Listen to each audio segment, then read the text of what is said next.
Hello YouTube, it's your boy Adam here. In this video we're going to be taking a look at a sleeper ribbon comp that's currently floating around the meta in 11.18b. A lot of people haven't discovered it yet or haven't fought against it or played it, so we're going to take a look at the ins and outs of it.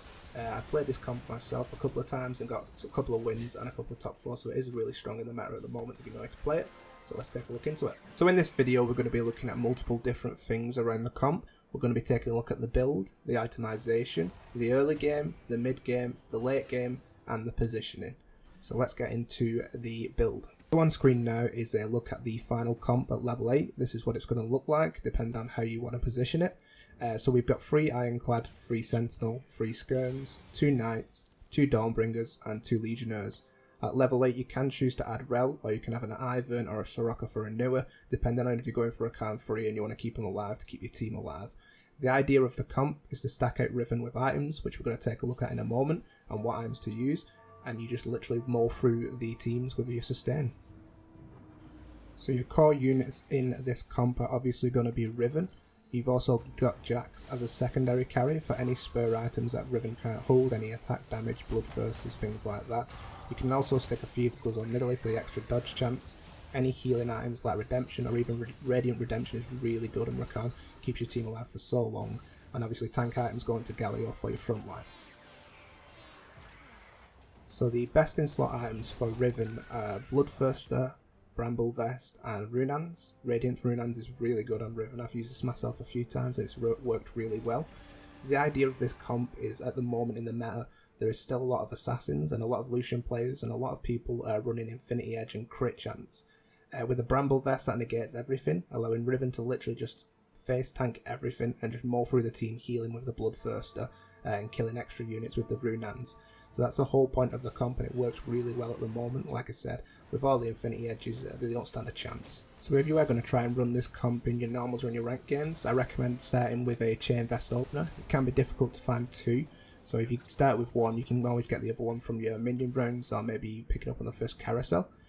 Here are a couple of the Radiant items I think are really good on Riven. Of course, you've got your Brambles. If worst case, you can pick up Radiant Brambles, but I think there are better items out there. Of course, I said the Runans is probably BIS for in terms of Radiant. You could also pick up a Titan's Vow, which is a Radiant Titan's Resolve, if you can't find any Brambles whatsoever. Radiant Bloodthirster also works, and also Fist of Furnace, which is Radiant Hands of Justice, is also really good at Riven if you can't find any BFs for the Bloodthirster.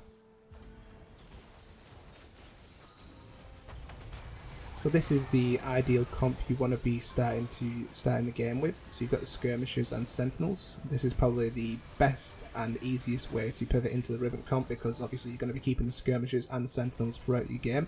So you're just going to be upgrading your units as you go along. Sometimes you can get that lucky Riven at the start of the game in the first minion, so if you do, just get her in and start slapping items on her.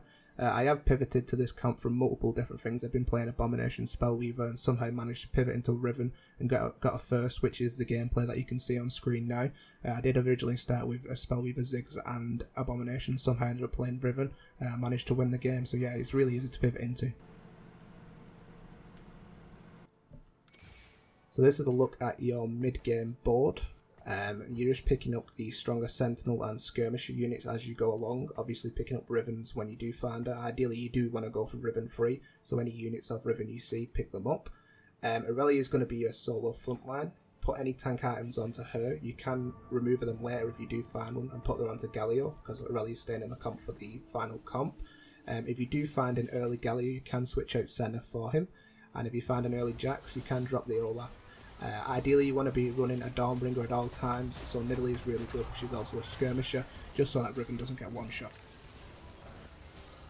So this is your level 7 comp. As you can see, we've got Galio, Jax, Riven, Rakan, Aurelia, Nautilus, and Nidalee. These are the core members of the team comp. As I said, you are only level 7, so you can roll for Riven free. If you do go level 8, you can always add a renewer like an Ivern or a Heimerdinger or even a Soraka for the extra Dawnbringer. There's a lot of options you are free to use. You can add another Rel and get the Ironclad.